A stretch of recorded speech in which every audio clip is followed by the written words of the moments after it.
മിശിഹായിലെ സ്നേഹം നിറഞ്ഞവരെ, സ്ലീവാകാലം 1-ാം ബുധനാഴ്ച വായിച്ചു കേൾക്കപ്പെടാൻ പോകുന്ന സുവിശേഷ ഭാഗം ലൂക്കായുടെ സുവിശേഷം 24-ാം അധ്യായം 13 മുതൽ 35 വരെയുള്ള തിരുവചന ഭാഗങ്ങളാണ്. എമ്മാവൂസിലേക്ക് ശിഷ്യന്മാര് യാത്രയാവുകയാണ്. അവരുടെ കൂടെ ഈശോ നടക്കുകയാണ്.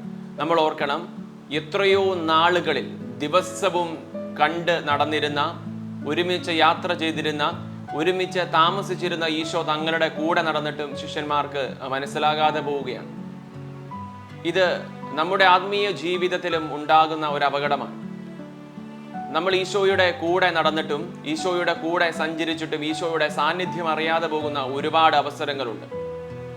സഹനങ്ങളും നൊമ്പരങ്ങളും ഒക്കെ ജീവിതത്തിലേക്ക് ഏറി വരുമ്പോൾ ഇത്രയും നാൾ ഈശോയുടെ കൂടെയാണ് നടന്നത് എന്നുള്ള ചിന്ത, ഒരുപക്ഷെ ദൈവമുണ്ടോ എന്നുള്ള ചിന്ത പോലും നമുക്ക് നഷ്ടപ്പെട്ടു പോവുകയാണ്.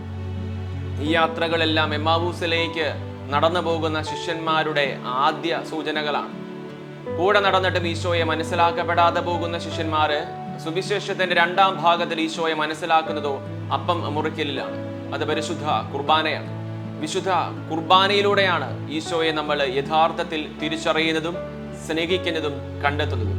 പരിശുദ്ധ കുർബാനയുടെ സ്വീകരണവും ആ സ്വീകരണത്തിന് ശേഷമുള്ള പരിശുദ്ധ കുർബാനയുടെ ജീവിക്കലിലുമാണ് ശിഷ്യന്മാരായി നമ്മളും മാറുന്നത്. ഈശോ നമ്മെ സമൃദ്ധമായി അനുഗ്രഹിക്കും.